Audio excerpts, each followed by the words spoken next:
for us to Mother Earth. Mother who has nurtured us since birth. Now weary and depleted, it's time to nurture her. Yes, it's time for us to Mother Earth. Good evening and good greetings, everyone. Scott Fulton here, President of the Environmental Law Institute. It's wonderful to be with you all, even in this virtual form. I hope that those of you who participated in the virtual reception found the format intriguing, and they made good use of it to connect and reconnect and network, albeit through your avatars. We have what we hope will be an inspiring and entertaining program for you tonight, replete with some special guests and some special music. Our Gold Star sponsors were given the opportunity to contribute a short video, and some did, and we'll be able to add those to the experience. One of those sponsors, Arnold and Porter, decided to submit theirs as a musical contribution. We're going to hold that one to the end. You're not going to want to miss it. So here we are. We stand on the brink of a critically important election. We are living in the shadows of myriad and intense challenges. But tonight, we hope, will be a chance to rise up above all of that.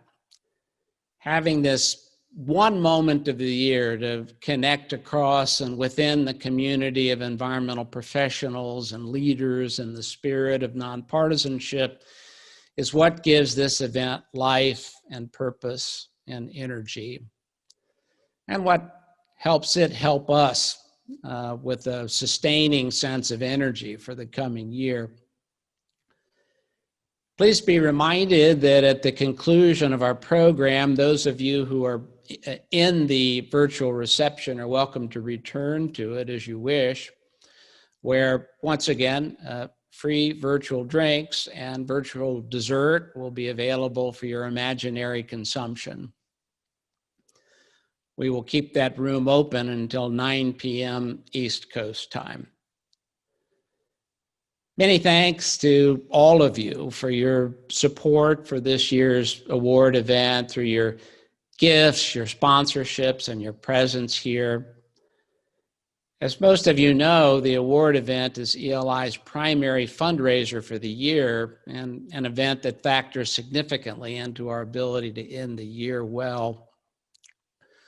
When it became clear that our traditional gala at the Omni Shoreham Hotel in Washington, D.C. was not going to be possible, we were naturally concerned about our ability to raise comparable financial support through a virtual event.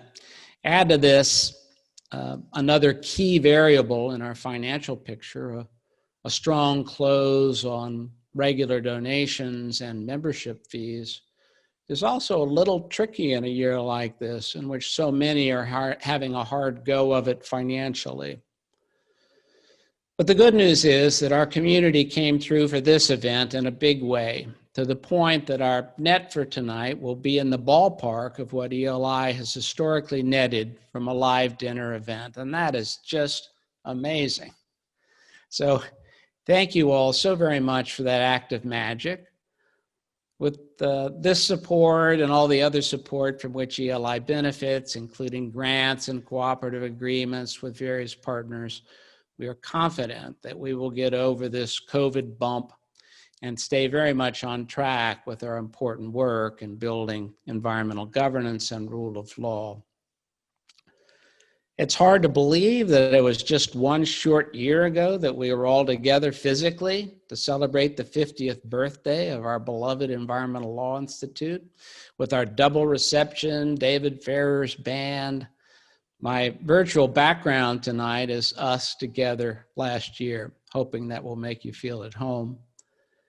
Seems almost like a dream now. In a sense, by recognizing David Hayes tonight, we are celebrating another 50th. That's the 50th anniversary of Earth Day. Dennis's remarkable and enduring brainchild and a catalyzing influence for so much of the good that has followed.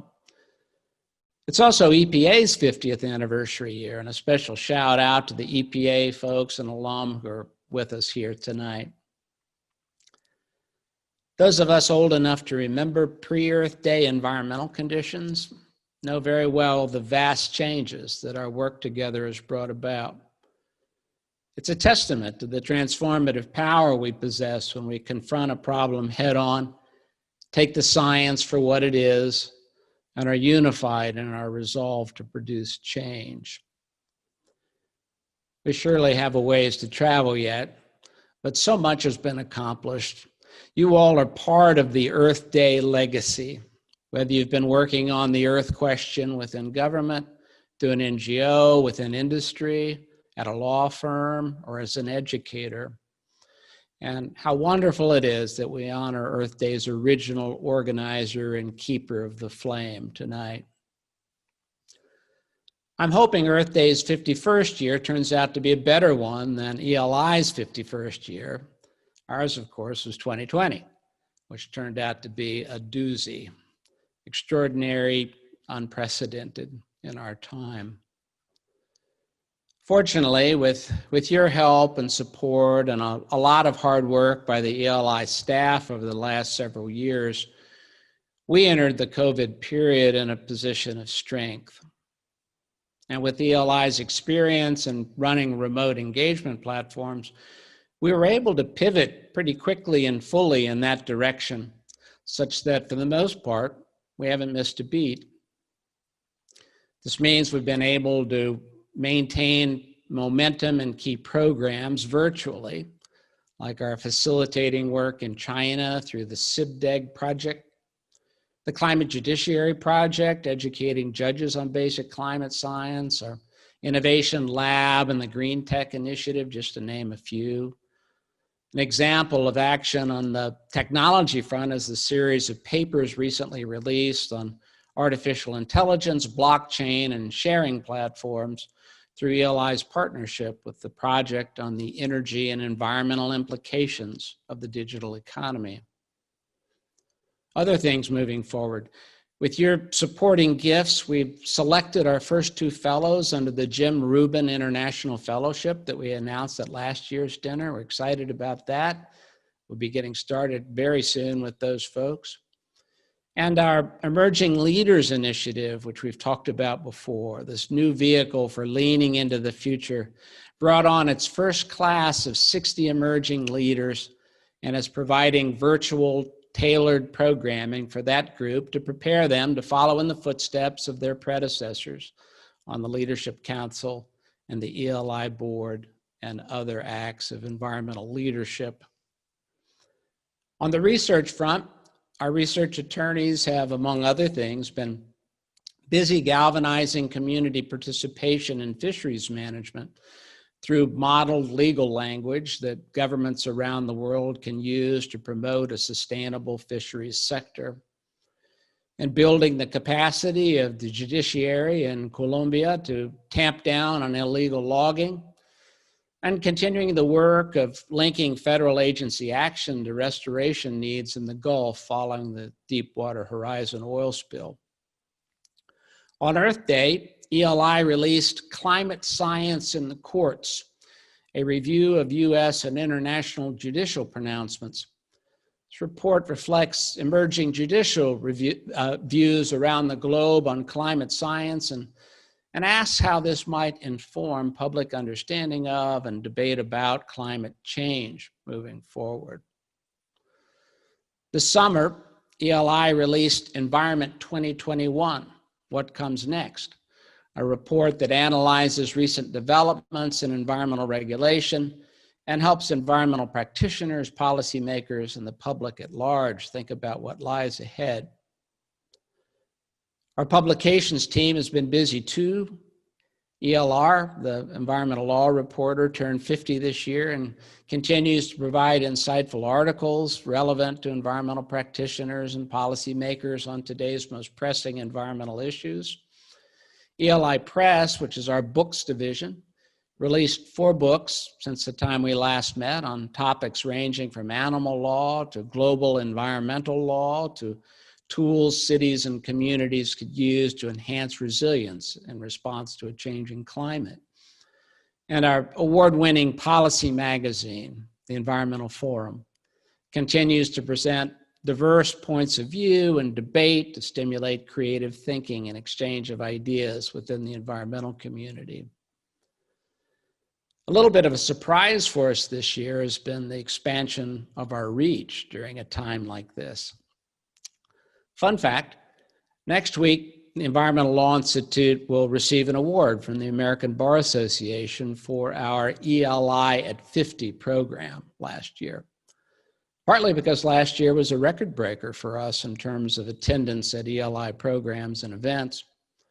The truth is that we will shatter that record this year. In fact, we already passed it back in July.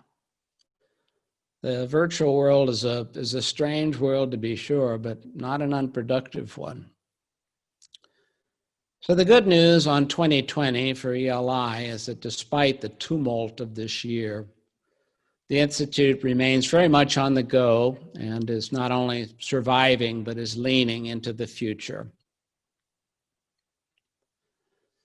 As diverting and distracting as this year has been, the ebb and flow of life, of course, carries on. And we had some major losses in our community this year. We're still mourning the loss of one of our mainstays, Stan LeGros, longtime practitioner, former assistant administrator at EPA, and one of ELI's longest tenured board members. Stan, among other things, was instrumental in keeping us all connected with former board members, hosting for the last few years a dinner for former directors the night before the annual award dinner.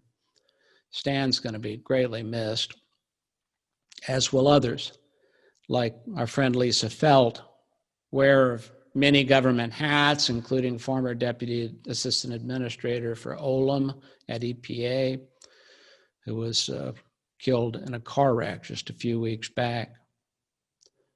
Ted Olstead, head of the Climate Leadership Council, who recently suffered a tragic accident while hiking. And of course, late last year, we lost one of the towering giants in our field, the legendary Bill Ruckelshaus.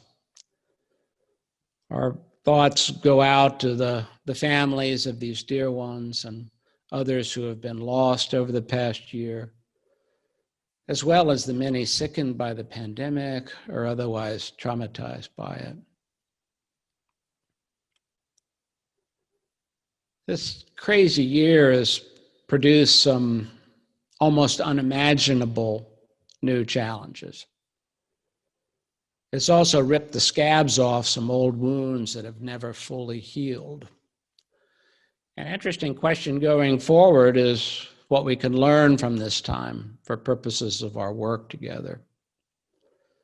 For example, what shall we make of the wake-up call from COVID, reminding us that our big problems are often intertwined? The facts and the science are still coming in, but the mere possibility that zoonosis, or unhealthy animal life, may be connected to the origins of the COVID pandemic, and that zoonosis itself can emerge from our failures to stem and manage wildlife trade, protect wildlife habitat, and the like, is perplexing, to say the least.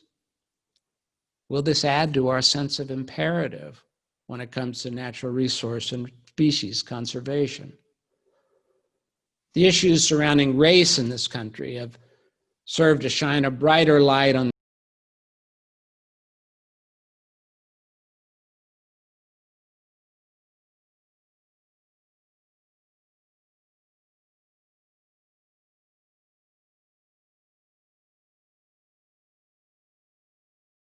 we will, among other things, be bringing forward in the very near term an initiative that will pair law firms looking for environmental pro bono work with underserved communities experiencing environmental problems.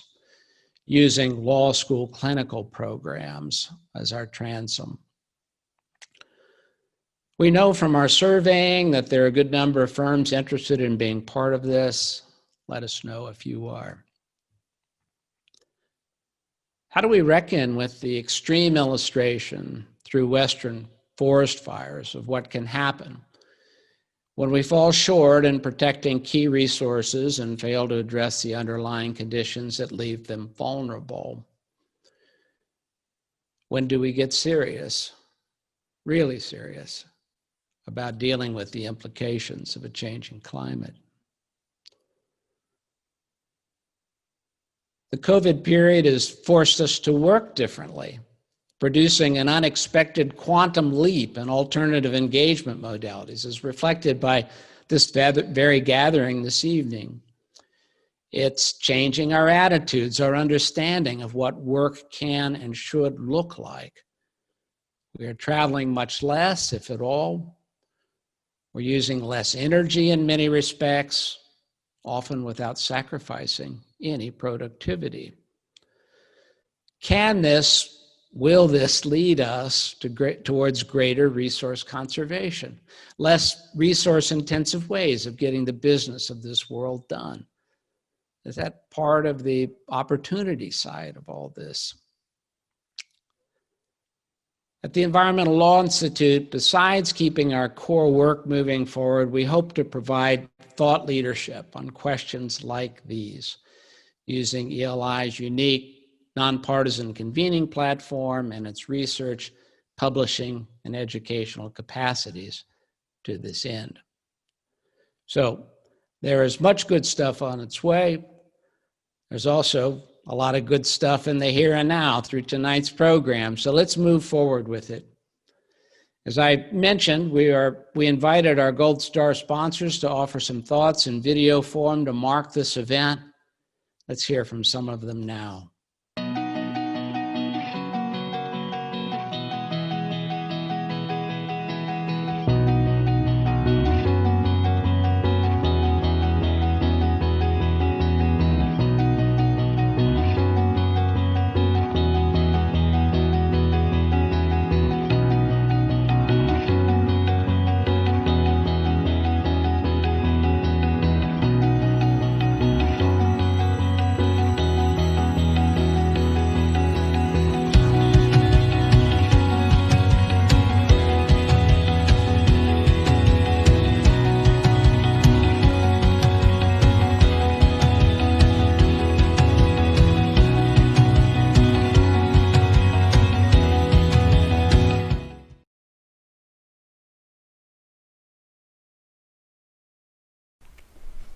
Greetings from Beveridge and Diamond. I'm Kathy Schmishkovich, Beveridge and Diamond's Managing Principal.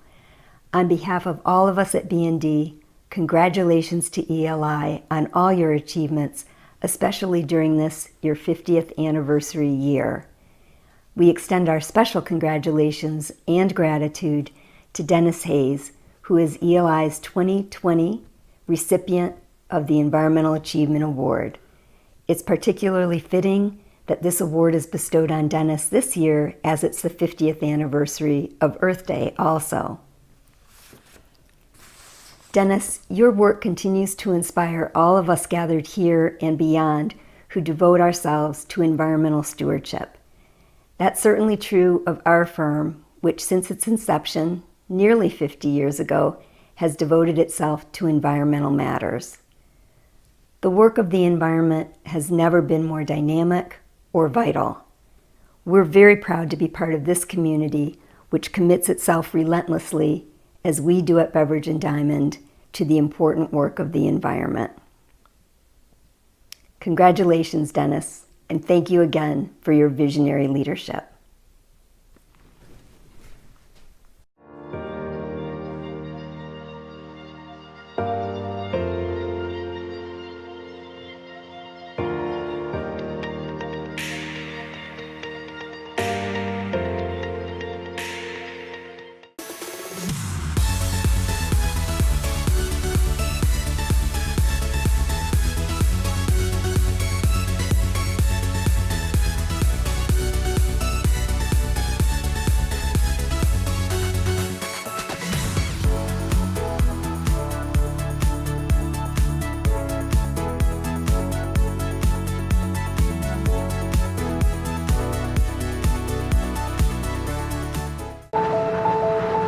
What has changed over the last 30 years?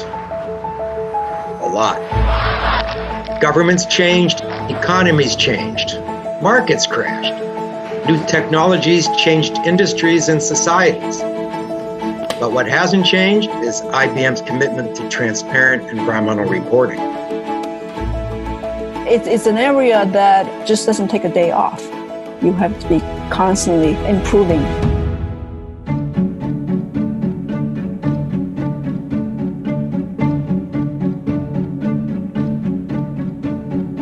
Today, every company issues an environmental report, but it wasn't always that way.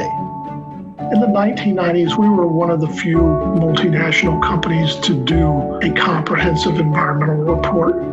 And that very beginning of corporate environmental reporting from 30 years ago has taken off like wildfire.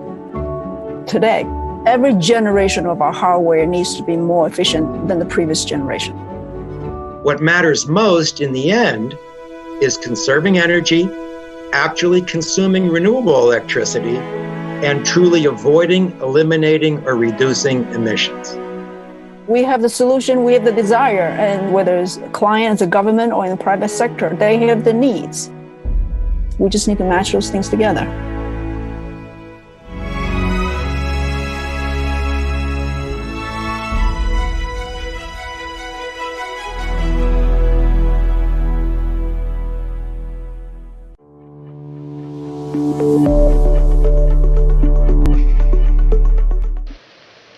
Good evening.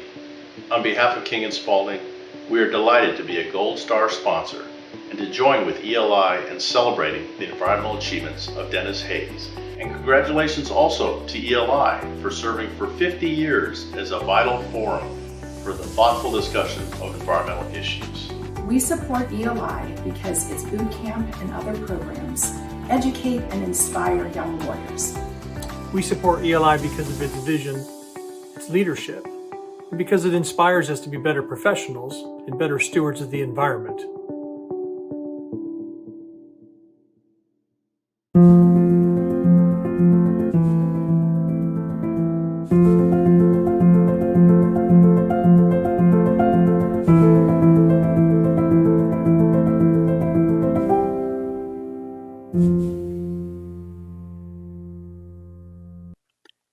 Pfizer congratulates ELI's 2020 Environmental Achievement Award winner, Denis Hayes, on his lifetime of outstanding achievements.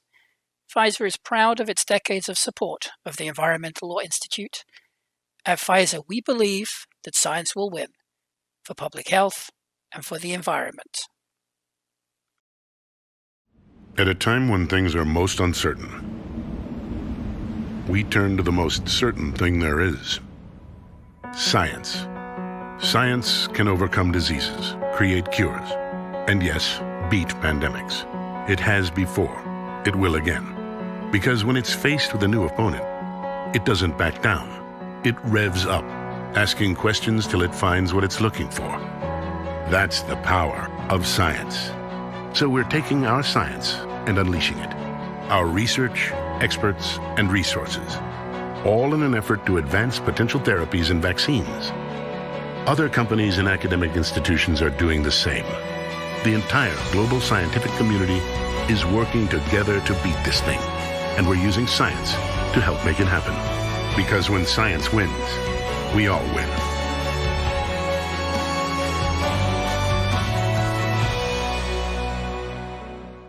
Good evening. I'm Tim Webster, partner and co-leader of the environmental practice at Sidley Austin, and we're honored to be a gold sponsor of the 2020 ELI Award Dinner. First, I'd like to congratulate tonight's honoree, Denis Hayes, founder of the Earth Day Network and organizer of the first Earth Day in 1970. Mr. Hayes, your contributions have had a profound impact, and we're thrilled to celebrate with you. I'd also like to invite everyone to tune into ELI's newest podcast series called The Enforcement Angle, co-sponsored by Sidley. My colleague Justin Savage will be interviewing various current and former senior officials about a variety of environmental enforcement topics. You can find it on the ELI website, Apple Podcasts, Google, and Spotify. The inaugural edition with EPA Assistant Administrator Susan Bodine is being released this month. Thank you all for coming, and enjoy the evening.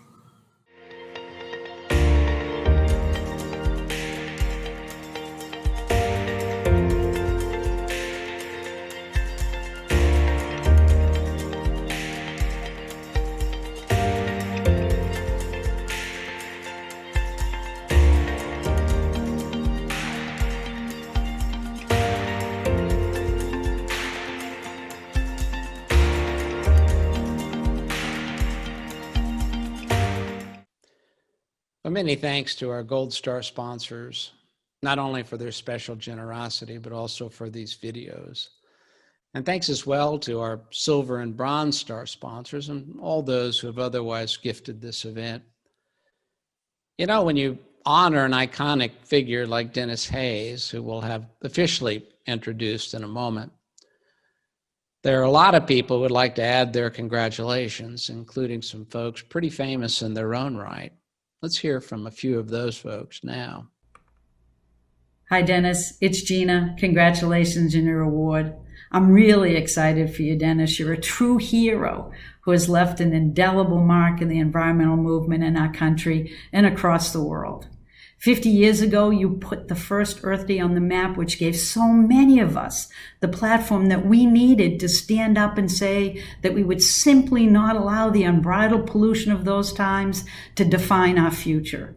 And our collective voice was heard, leading to laws that have saved millions of lives. But what folks may not know is that as early as 1977, you called for a transition to a post-petroleum world.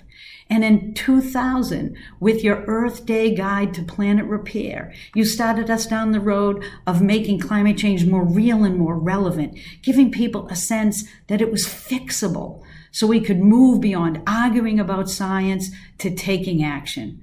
Denis, over your lifetime, you have given me and so many others a voice, and the gift of hope, and even the gift of resources through the Bullet Foundation. And you remain an inspiration to generations and a hero to all of us. Thank you. And again, congratulations on your award. Congratulations to Denis Hayes as he receives the Environmental Law Institute's 2020 Lifetime of Achievement, really the Environmental Achievement Award. It couldn't be in a more appropriate time for Denis to be the one who's being honored as the primary instigator of Earth Day, the person who had the vision to bring people together to focus on the importance of our environment at a time today when Mother Nature is letting us know in no uncertain terms that we have not been treating her well, and she's a little bit mad at us. What good we have done, so much of it has come from that first Earth Day. I can remember standing there 50 years ago. It seems a long time ago, but I remember being there and the difference it made when people held hands, when people committed themselves to at least one day of acknowledging our interrelationship with the environment. Denis should be extraordinarily proud of the work that he did, the foresight that he brought to the issue, and the commitment that has come from it. So thank you, Denis, and thank you to the Environmental Law Institute. Congratulations, Denis Hayes. Congratulations on your 2020 Environmental Achievement Award from the Environmental Law Institute. So guess what? You are an environmental hero. When you were starting Earth Day in 1970, you know what I had done? I had just finished filming a deodorant commercial for Hour After Hour Double Dry. Won't wear off till the day wears through. You, on the other hand, changed the world by getting millions of Americans to show how much they cared for the environment and then building Earth Day to be a truly global event. 50 years later, here we are with 180 countries celebrating Earth Day virtually. We truly need environmental leaders like you and like Scott Fulton, the team at the Environmental Law Institute, and each of you supporting ELI's great work to keep fighting to save our planet. Congratulations, and thank you to Denis and to everyone here. Yeah, cheers to all of you. Now that was just fun. And cheers to you, Diane Keaton and Administrator McCarthy and Governor Whitman, and of course, our awardee, Denis Hayes, who we're going to have officially introduced now. The person providing the introduction to our awardee this year is Professor Gerald Torres. Well known to this community, Gerald is Professor of Environmental Justice at the Yale School of the Environment, with a secondary appointment as Professor of Law at the Law School. A pioneer in the field of environmental law, He has spent his career examining the connections between the environment, agricultural and food systems, and social justice. His research into how race and ethnicity impact environmental policy has been deeply influential in the emergence and evolution of the field of environmental justice. His work also includes the study of conflicts over resource management between Native American tribes, states, and the federal government. And his scholarship includes such works as the book that he co-authored with Lani Guinier entitled The Miner's Canary: Enlisting Race, Resisting Power, Transforming Democracy, a book that has been described as one of the most provocative and challenging books on race produced in years. A professor and associate dean at a number of other prestigious schools before Yale, he's also a former president of the Association of American Law Schools and served as Deputy Assistant Attorney General for the Environment and Natural Resources Division of the United States Department of Justice during the Clinton administration, which is when I had the privilege of first meeting Gerald. I give you Gerald Torres to introduce our awardee. It's a great honor to be permitted to introduce Denis Hayes as he receives the Environmental Achievement Award from the Environmental Law Institute. If you listen to Denis, he's just a country boy from the Columbia River Basin who grew up in a paper mill town. Growing up in that town, though, set him on a path to environmental action that he continues to this day. He might tell you stories about hitchhiking around the world when he was 19, or taking the Trans-Siberia Railroad in the middle of winter before he turned 20. What he won't tell you is that Life magazine named him one of the most important Americans of the 20th century, or his selection by Time magazine as one of the heroes of the planet, or of his work in state government and the federal government, where he put his ideas into action and influenced policymaking at the highest levels. You most commonly associate him with his organizing of what is still the largest single-day citizen mobilization in American history, Earth Day. When environmental history is written, Earth Day will figure as a crucial inflection point. Earth Day launched the first generation of environmental protection.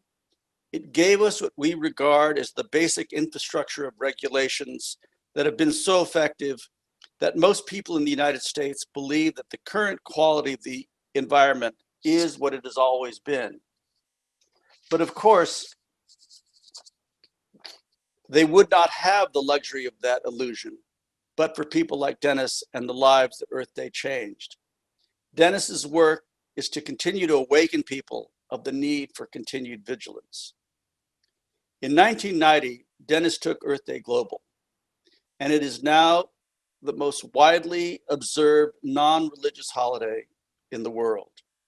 He founded Earth Day Network to knit together the local actions that occur every Earth Day, and he has produced a global web of activists who see that all politics may be local, but the Earth will only be saved by all of us acting together. Getting to know Denis has been one of the seminal moments in my life. Comparable to my friendship with Joe Sachs. And like Joe, he has demonstrated a steadfast commitment to the ideals of democracy that are embedded in concern for the environment. He's moved major organizations. He's built the greenest building in the world, which stands as a model for what can be done. He's done this with vision and commitment, and he's done it while being a devoted husband, father, and grandfather. Without wanting to succumb to any false equivalency, but because the Bullitt Center is termed a living building, I think it's kind of fair to say that it's also a grandchild. Maybe it's Earth Day's grandchild. The books he's written, and the last book he wrote with his wife, Gail, of 49 years, was called Cowed: The Hidden Impact of 93 Million Cows on America's Health, Economy, Politics, fact there is. And it's the responsibility for us to know what the world is actually like and where the health of the world, the health of the world's cultures, the health of the world's economies, all lie in our knowing what daily life is actually like. He took an unflinching look at the impact of how the dairy industry and the cattle industry in general has affected our environment. I view it as a continuation of his first book, Rays of Hope, The Transition to a Post-Petroleum World. There, again, ahead of the curve, he was already counseling us to start moving to a post-petroleum world, to transition to renewable energy. Most people were just complaining about standing in line, waiting to get their cars filled because of the oil embargo. Denis was far beyond that. He was already leading. He's also taken leadership in his commitment to action on climate. And he's done so with the same clear-eyed, passionate attention that he's brought to everything he does. Importantly, action is the measurement of his commitment, not just words. His life and work have changed how we talk about the world and what is necessary to preserve it and make it a home to all of us. His stewardship of the Bullitt Foundation is evidence of this, but so are the awards he's achieved over his lifetime. It's some measure of the man that I only learned about these awards when preparing this introduction. He's received the Jefferson Medal for Outstanding Public Service, the Ridenour Courage Prize, the inaugural Green Swan Award, the Rachel Carson Award, and the highest awards bestowed by all of the important environmental organizations. He's a champion of the environment. Significantly, he's a champion of the belief that responsible public action is the most straightforward path to a future we want to embrace. Thank you for everything you've done, Denis, and congratulations. Thank you, Gerald. And so it's my pleasure, Denis, to commemorate your receipt of the Environmental Law Institute's 2020 Environmental Achievement Award. The physical award will, of course, be sent to you, but for your benefit and for the benefit of those gathered here, let me read some of the key passages from it. It reads as follows. The Earth Day generation was born on April 22nd, 1970. That's when millions of people around the country held the first national teach-in to celebrate our connectedness with our planet and envision how to save it from unsustainable practices. But for the efforts of a small group of visionaries, what has since become an annual event held in thousands of cities around the world would not have emerged. And Earth Day would not have left its indelible imprint on the legal and institutional mechanisms that define the system of environmental protection we have today, both here in the United States and around the world. Denis Hayes was the principal national organizer of the first Earth Day, is the founder and keeper of the Earth Day Network, and has for decades been one of the great contributors to environmental thought through his writing and speaking. Under Denis's leadership, the Earth Day Network has carried on Earth Day's educational mission, and Denis is recognized internationally for expanding Earth Day celebrations to more than 190 nations. As Earth Day celebrates its 50th anniversary, it has become the most widely observed secular holiday in the world.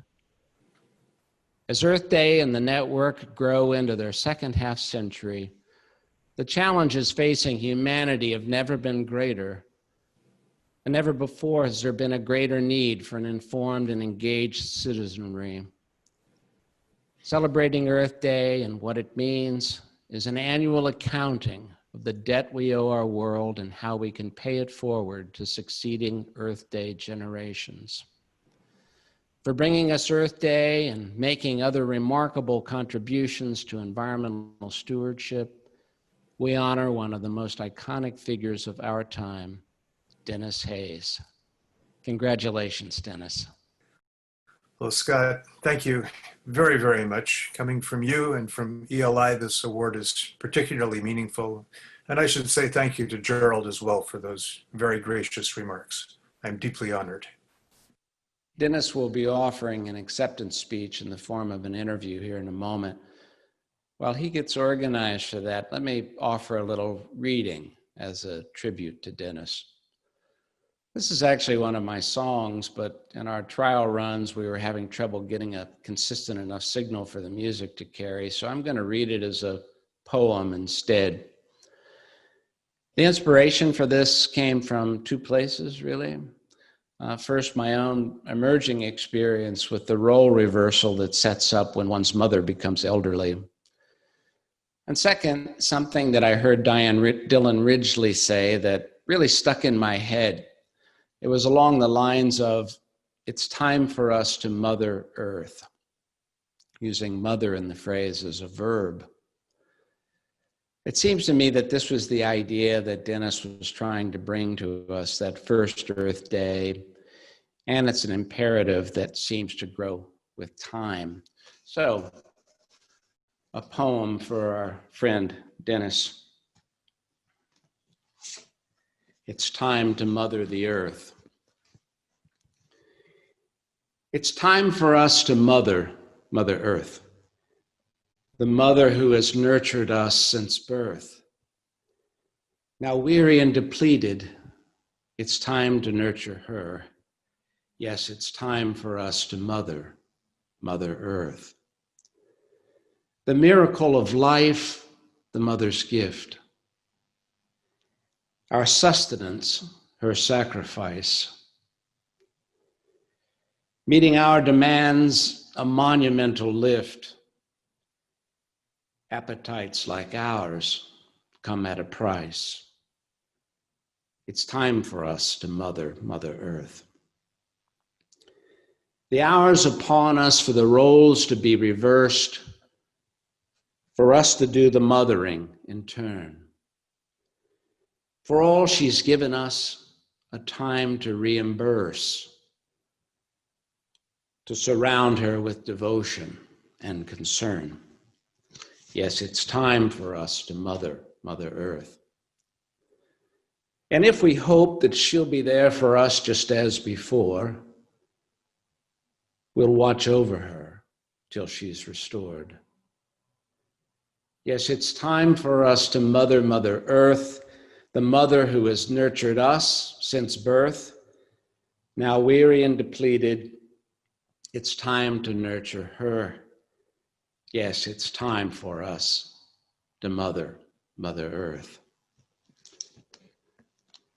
And now I want to turn things over to our interviewer, Stacey Holliday, currently running her own consultancy out of Bangkok. Stacey is one of the key members of and contributors to ELI's Emerging Leaders Initiative and has served as a shareholder at the law firm of Beveridge and Diamond and a special counsel at the Environmental Protection Agency. Our thought was to use this interview as a way to connect a historic figure like Dennis with someone whose generation will soon be making history. So over to you, Stacey, and Dennis, thank you again for your leadership and example in showing us how to mother the earth.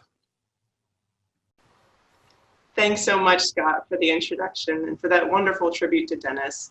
My name is Stacey Halliday, and I'm so honored to be here today with our awardee, the great Denis Hayes, for today's celebratory interview.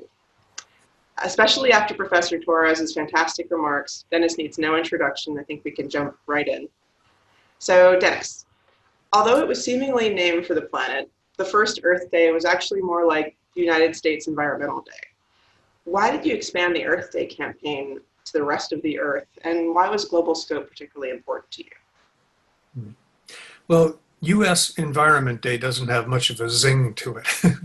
So Earth Day just sort of seemed to have the right kind of rhythm. Back in 1970, the major problems that we were focusing on were intensely local. Air pollution in Los Angeles, Pittsburgh, the Cuyahoga River catching on fire in Cleveland, Santa Barbara oil spill, freeways slashing through vibrant inner city neighborhoods in lots of cities. By 1990, we had passed a tsunami of legislation addressing all of those local issues. The Clean Air Act, the Clean Water Act, the Safe Drinking Water Act, Endangered Species Act, the Toxic Substances Control Act, Superfund, on and on. But a new set of issues, international issues, were starting to get some attention. Global warming, of course, was the big one. That was our principal theme for the year. Migratory species that crossed multiple international borders. Overfishing, threats to the commons out in the oceans. Plus, a couple of years earlier, the world had successfully negotiated the Montreal Protocol to address ozone depletion, another global issue. So in 1990, we thought that it was time to start teeing up the environment in a global way and to actually let Earth Day live up to its name. I visited groups on, I guess, 3 continents in the course of organizing that. We got a bunch of graduate students from Stanford and Berkeley to call all of the people that they had back home, international students. And in the end, we had participation from 144 nations. Wow, that's incredible. I mean, such increase in scope and now getting where we are today, it's incredible. So bringing us to the present, you're at the Bullitt Foundation now, and you're doing the incredible work of trying to mold cities like Portland, Seattle, and Vancouver into models of sustainability for a rapidly urbanizing planet. So why did your foundation shift its focus from forests and oceans to cities? Well, in part because there's a vast human migration all over the planet today to cities. But those cities are for the most part not optimized to nurture and to support human beings. Some are working much better than others, but even at their very best, for my money, that might be Copenhagen. They still don't pretend to be truly sustainable. At the foundation, we believe that progress comes from trying new things and doing more of the stuff that works and jettisoning the stuff that doesn't. We have the good fortune to be located in a part of the world that's relatively well educated, relatively progressive, relatively green, relatively prosperous. Portland, Seattle, Vancouver seemed to us to be reasonable places to try to create cities that are designed around genuine human needs. Moreover, cities are the only ecosystems whose species actually vote. And we are very interested in trying to create positive political pressure for environmentalism. Particularly now, I'm sure, an important time. So please tell us more about the Bullitt Center. It's a 50,000 square foot mid-rise office building. It's known as the greenest building in the world. Can you please describe some of its features and why creating hundreds of millions of similar buildings will be really important to addressing our climate crisis? Sure. We built the Bullitt Center mostly because we couldn't find an office any place that we wanted to move into, and we wanted to really walk our talk.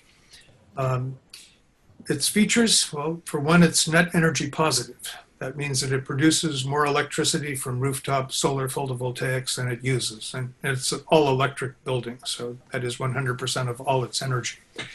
It remains the only 6-story net energy positive office building in the world.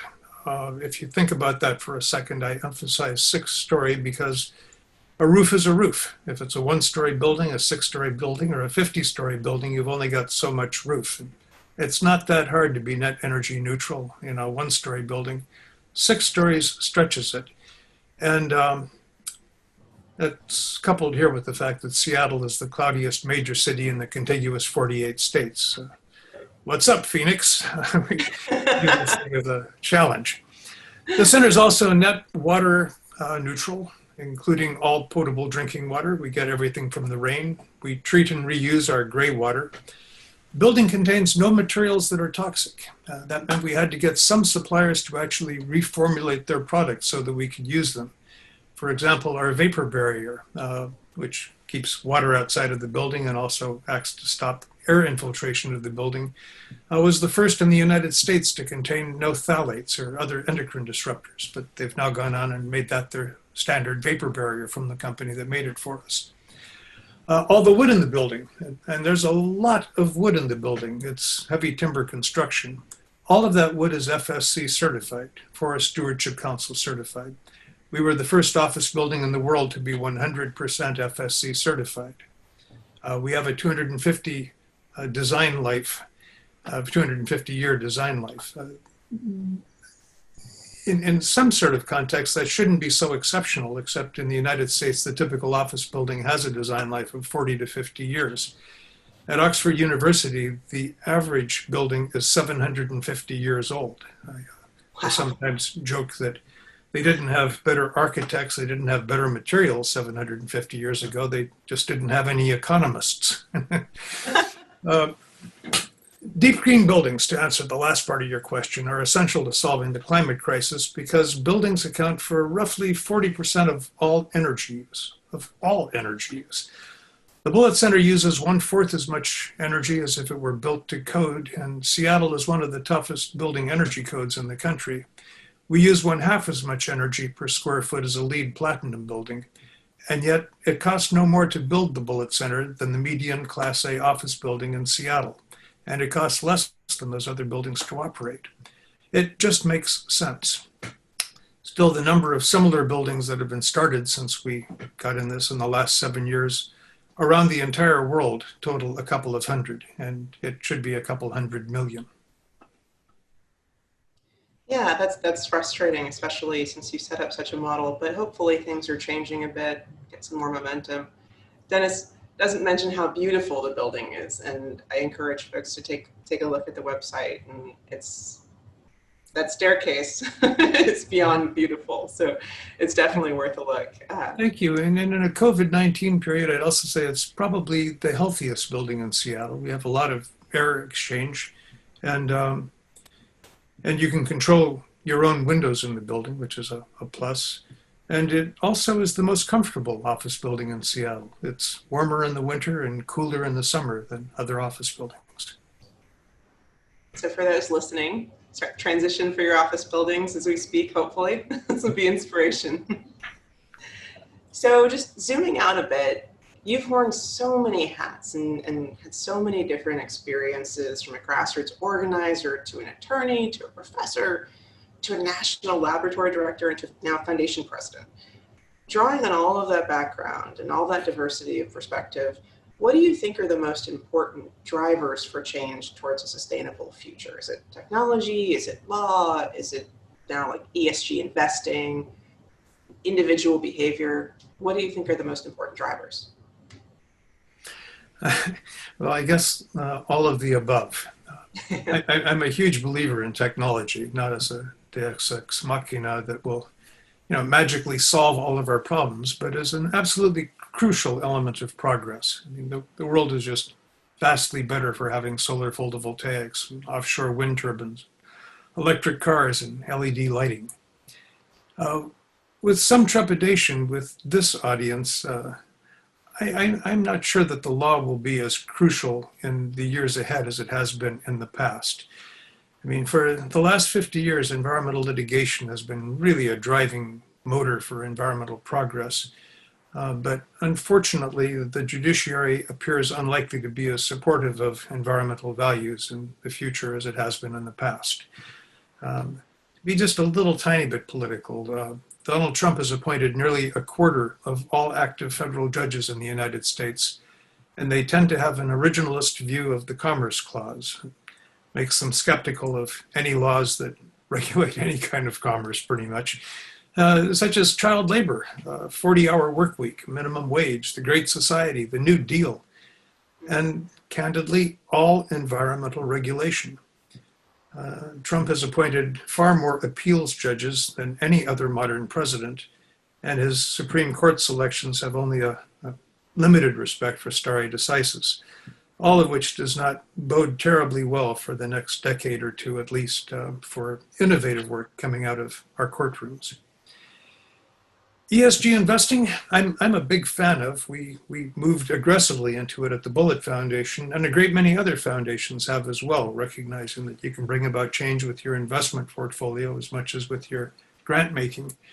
BlackRock, the world's largest investment manager, has made a huge commitment to it. Morningstar is now devoting at least a fourth of its total stock assessments to it. Universities and pension funds are jumping onto it.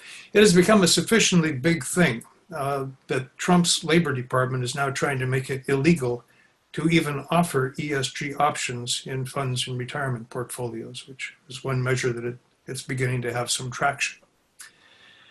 Green consumption, well, we've got about 330 million Americans, and by global standards, the vast majority of us are relatively affluent. The choices made by 330 million people really matter. Frankly, I've had a lot of frustration with some of my closest radical friends who say you just have to stop talking about individual behavior. Only thing that matters is politics.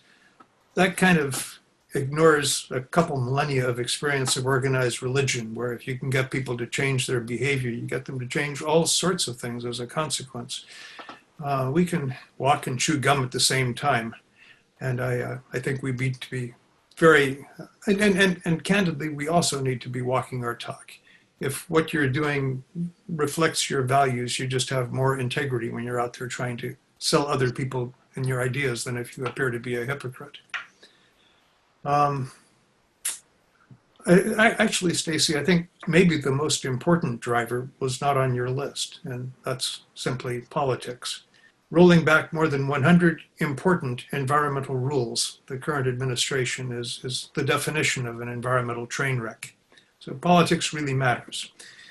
We had to cancel the huge Earth Day demonstrations that we were organizing in literally every capital city on the planet this year, but we want the real Earth Day to be Election Day. Cheers to that, Dennis. It's really important that we all use our voice to vote and get out there. It's important regardless of where you stand, I think. And there's been a lot of change over the last 4 years. How do you think, and this is not on our list, but how do you think COVID has impacted any of these particular drivers? Do you think it's been pivotal in any particular way, or worth acknowledging any shifts? Yeah, COVID has clearly impacted all of them. The one that is perhaps most emphatic is that last one, politics, because people are reluctant to go to the polls, and yet there's become this gigantic controversy about mail-in ballots. It is, and also the way that the administration has dealt with COVID has given rise to some really important questions about its competence. So I think, and finally, with regard to Earth Day, and a very narrow thing, and I hate to say this, this is that you can't get more narrow than this, I suppose. But as someone who worked with his colleagues at the Earth Day Network for 2 years, trying to build gigantic physical demonstrations of hundreds of millions of people scattered across the planet for Earth Day, it's their 50th anniversary, and you only get one of those. COVID just wiped us out. So it has certainly had a huge impact there. Yeah. Well, hopefully the return wave will be even bigger once we can all get back together and see each other in person again. So for a strong recovery. But one of the things I've really loved about reviewing the past work and listening to past interviews is the concept of framing your environmental objective as a human return to the basic principles of ecology, leavened by humane values. You want to design buildings, cities, industry, and agriculture in a way that's informed by billions of years of beta testing by Mother Nature. So what does that sort of ecological economy imply for the existing economy, such as robust economic growth, discount rates for future benefits, and designing products for end of life? Okay, that is a heavy one.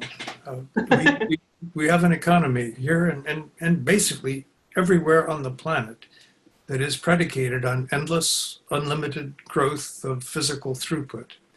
Since we live on a finite sphere, endless physical growth is just impossible. You can grow software, services, education, basic science, entertainment, other kinds of intangibles almost without limit, but not cement, steel, glass, people. We are facing some absolutely wrenching changes, and yet every political figure, whether left or right, promises more growth, because I think that's less scary than talking about redistribution. Also, every stock and every mutual fund promises more growth. In nature, the optimum state is equilibrium. When you have uncontrolled growth in nature, that precedes collapse. It's a type of cancer. We're getting an early taste of what uncontrolled growth running into absolute barriers means as we watch coal companies go bankrupt. Next up are the oil companies.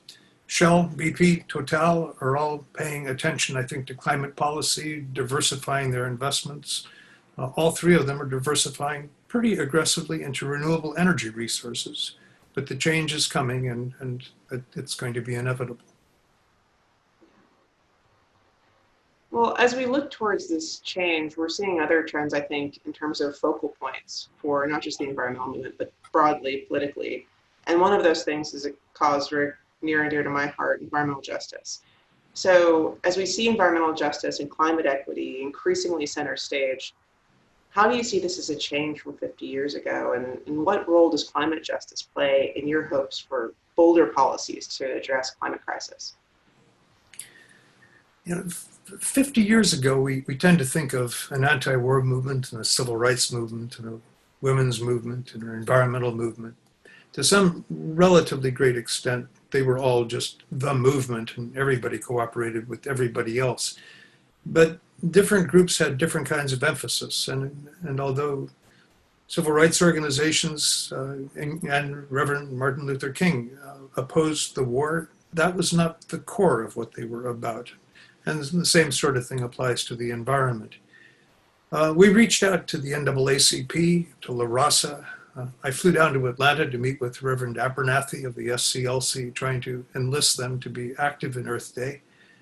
Several prominent people of color, especially black mayors like Carl Stokes. The rank and file, while supportive, didn't see air pollution and water pollution or even lead poisoning as something that could qualify as a top priority. They were facing poverty, homelessness, crime, lousy schools, lousy healthcare.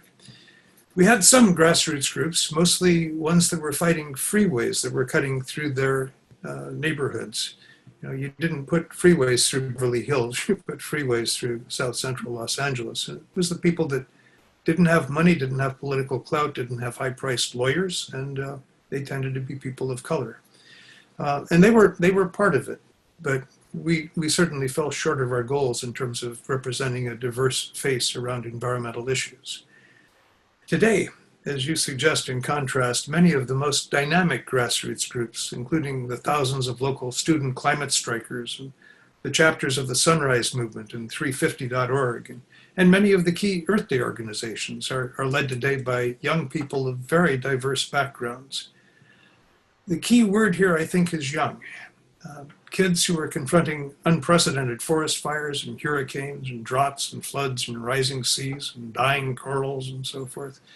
They're genuinely terrified about the world that they're inheriting. And today, even 14-year-olds have the social media savvy to pull together some fairly impressive demonstrations and even pulling together global networks. There are people who have closer friends on the other side of the planet than the people that live down at the end of their block. It's an incredible time, and it's really exciting to see how, like you mentioned, this youngest generation is mobilizing and using all these tools for such great ends. It's not just TikTok. People are doing really impressive things. So it's a really exciting time. Thank you. I would like to claim credit for that with my daughter, who actually works on privacy issues for TikTok. It was really an unexpected plug here. Thank you. TikTok does great things too. And fun things. But okay, so as we're looking at this sort of 50-year time span, even you dedicated your entire career to promoting this healthy, diverse, resilient environment for which we are all extremely grateful. Over those 5 decades, you've experienced some genuine triumphs, some crushing defeats, unavoidable on both sides after such a long and incredible career. Would you share with us your worst experience and also your most exhilarating experience, and maybe just your most ridiculous experience, please? Well, my worst experience is the clearest. I was running the Federal Solar Energy Research Institute, which is now the National Renewable Energy Laboratory. We were employing more scientists and spending more money on basic research and policy research, probably than the rest of the world combined. I'd recruited people to come there to give up tenured professorships to join this Manhattan Project for a sustainable future. And on one afternoon, the Reagan administration came in and they reduced our budget by about 80%, fired about a third of my staff, giving them 2 weeks notice and no severance pay, terminated all of our contractors on the spot, including 2 that went on to win Nobel Prizes. The goal we've been issued by President Carter of getting 20% of the nation's energy from renewables by 2000 was abandoned that day. And it was brutal. It was the worst day of my life. My most exhilarating experience, probably climbing up on top of a 40 or 50 foot platform on Fifth Avenue in New York on the first Earth Day. We had all of these people who claimed that they were going to organize this or organize that, but until the crowd shows up, you really don't know what it's going to be. And I got to the top of this platform and found a sea of people stretching out beyond the horizon. It was like standing on the beach and looking at the ocean, people as far as you could see. And that was probably the first time that I emotionally understood the true power of environmentalism.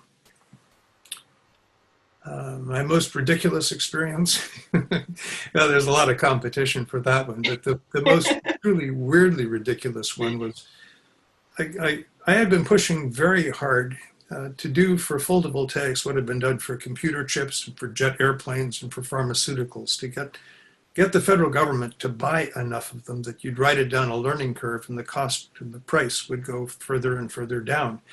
And having great difficulty doing that. But I just wanted to cover every military base, cover every federal building, cover everything with photovoltaic arrays and drive down the cost. So I get this call from the Undersecretary of Energy. He says, "Dennis, I got some good news and I've got some bad news. The good news is we're going to buy more solar modules than you had dreamed in your most ambitious moments. And we are going to use them to blow up the world."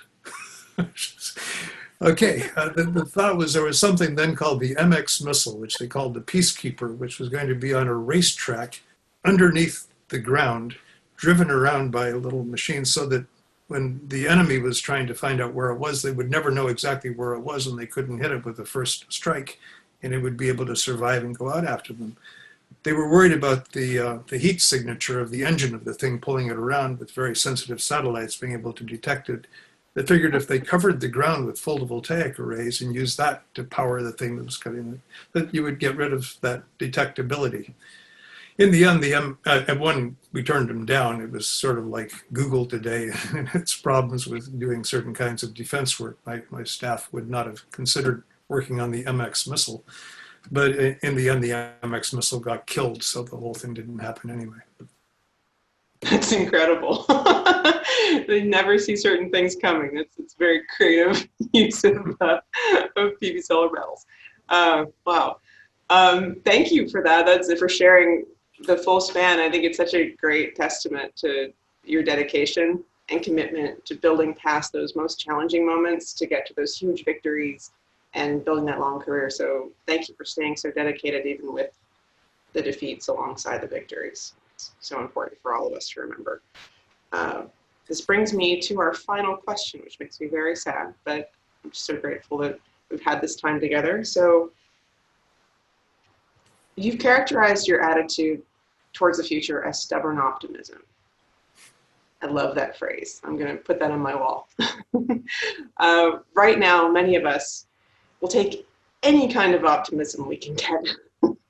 So could you please close out this conversation by telling us why we should stay hopeful and why we should keep looking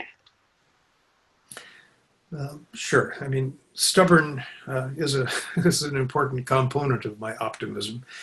Had we continued on course in 1980 toward getting 20% of the nation's energy from renewables by 2000, we could have averted the climate crisis fairly cheaply and painlessly. We didn't. So last year, the nation got 11% of its energy from renewables, one half of what our goal was for 20 years earlier. And as a result, the next few decades are likely to be expensive and painful. But I can give two quick reasons for ultimate optimism. First, the United States is a counterpuncher. We often dawdle around and dawdle until finally we get to the stage where we get something that just slams us in the face and we respond. For a very long time, World War II was raging in Europe, and Japan was pushing the co-prosperity, the greater Asian co-prosperity sphere pretty much around Asia, and we didn't do anything. And then there was Pearl Harbor, and we had the greatest mobilization of resources probably ever seen in human history. It took a Pearl Harbor to do it, but once we got ourselves engaged, it was just astonishing. And similarly, we were talking a lot about the space race. We weren't doing much about the space race until the Russians launched Sputnik. And then suddenly we mobilized once again with this effort in very short order to actually put a person on the moon. At some point, I'm confident that the climate crisis will trigger that sort of gusher of national commitment. I mean, to be sure, today we've got still a lot of climate deniers, including some major political figures, but we had them as isolationists in World War II as well. At some point, that first punch comes that really gets everyone's attention and we come together. Winston Churchill sort of famously said that Americans will always do the right thing once all the other possibilities have been exhausted. We are in the process of exhausting the other possibilities on climate, and I think we'll bring it together. The second one is a little bit more metaphorical, but with a slight trace of science in it. That's that all species have a powerful drive for survival, and it seems to be hardwired. As conditions have grown more and more dire, climate has become a more and more intense concern and a higher priority. And I think ultimately this biological drive, which I'm confident that humans have, just like every other animal out there, will prove to be more powerful than the wacko theories of Rush Limbaugh and QAnon, and that the vast majority of Americans who already believe that climate change is real and that it has human fingerprints will get themselves mobilized into an irresistible movement. And it's just a matter of time, I believe, until that's converted into the nation's top political priority. Thank you, Dennis. That leaves us on such an inspirational note. Reminds us to keep our eyes on the big picture. And thank you for this interview. Thank you for all of your work, your dedication, your commitment to making us all better and our planet better. And with that, I'll turn it back to you, Scott.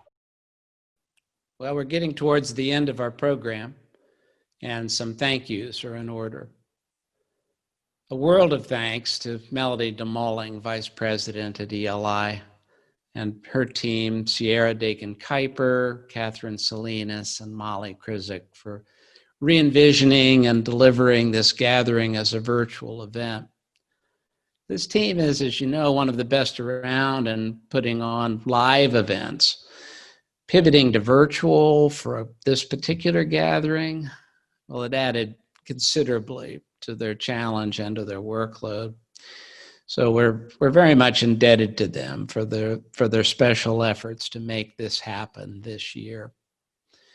A shout out as well to Colin Gibson Tanzel, our technical wizard, our AV genius, our king of the digital domain, who steered us, shepherded us through yet another virtual journey. Many, many thanks, Colin. And also to all the other ELI staff who poured themselves into this event.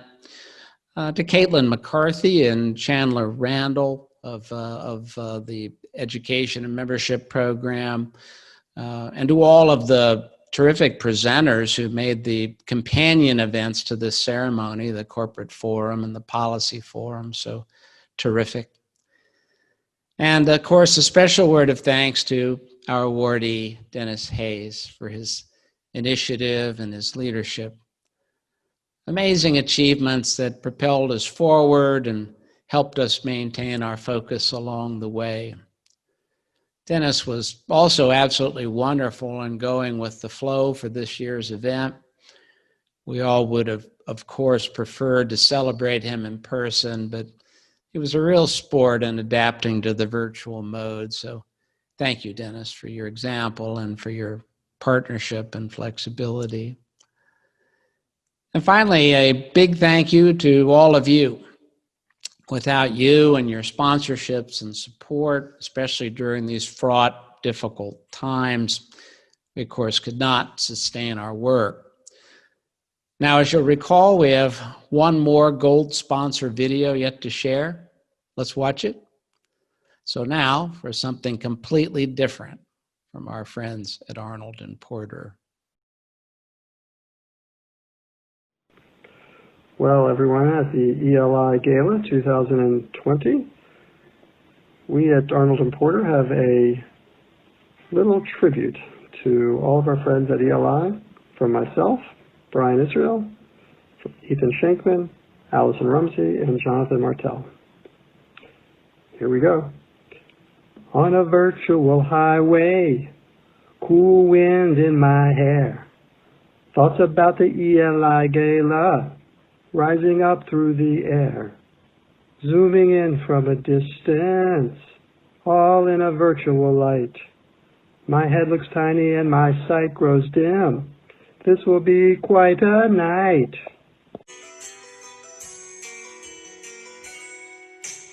I stood in the doorway, I heard the gala bell, and I was thinking to myself, this could be heaven or this could be hell. Then he looked into the camera, and he showed me the way. There were voices in the cybersphere, I thought I heard them say, welcome to the ELI Gala. Such love in space, such love in space, such love in faces, such love in faces. Plenty of room at the ELI Gala. This time of year, you can find it here. All the sponsors were twisted. They gave up their Mercedes-Benz. We got a lot of pretty suits. We won't need to attend. We want to mingle with our colleagues. Sweet gala regret. This is a year to remember, one we will never forget. So I called Captain Fulton. Please send me my wine. He said, we haven't had that spirit here since 1969. And still those voices are calling from far away. Wake you up in the middle of the night just to hear them say, We're living it up at the ELI Gala. We love environmental law. We love to see you all. We're living it up at the ELI Gala. What a nice surprise. No one can deny. Who said that lawyers can't have fun? Many thanks to the fun-loving folks at Arnold & Porter for putting that together for us. I don't know if I can top it, but here's a little something to see you off. It's an adaptation of a Vera Lynn song from 1939 that can maybe serve as a bridge to next year's in-person event. And what a wonderful, hungered for, thirsted after gathering that will be. Remember, for those of you who are participating in the virtual reception and are inclined to hobnob some more, the virtual reception hall will remain opened after we close the program and until 9 p.m. Eastern Time.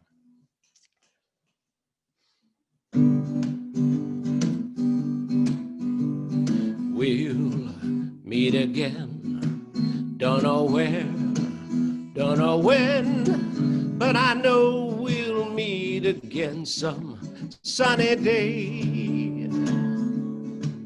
So keep smiling through, just like you always do, till the blue skies drive those dark clouds far away. Nearer apart, right here in our hearts is where you will stay. And when we're feeling blue, just thinking of you can hold those blues at bay. We'll meet again, don't know where, don't know when, but I know we'll meet again some sunny day. So thanks once again, that through thick and thin you're there on our side. Though pandemics may rage, together we'll find a way to keep the flame alive. We'll meet again, don't know where, don't know when, but I know we'll meet again some sunny day. So keep smiling through, just like you always do, till the blue skies drive those dark clouds far away. Congratulations, Dennis, till the blue skies drive those dark clouds far away. Thanks again, everybody. I know we'll meet again some sunny day.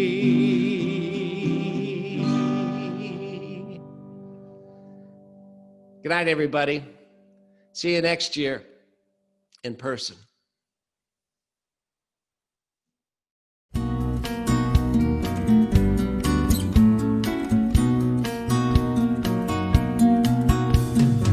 It's time for us to Mother Earth.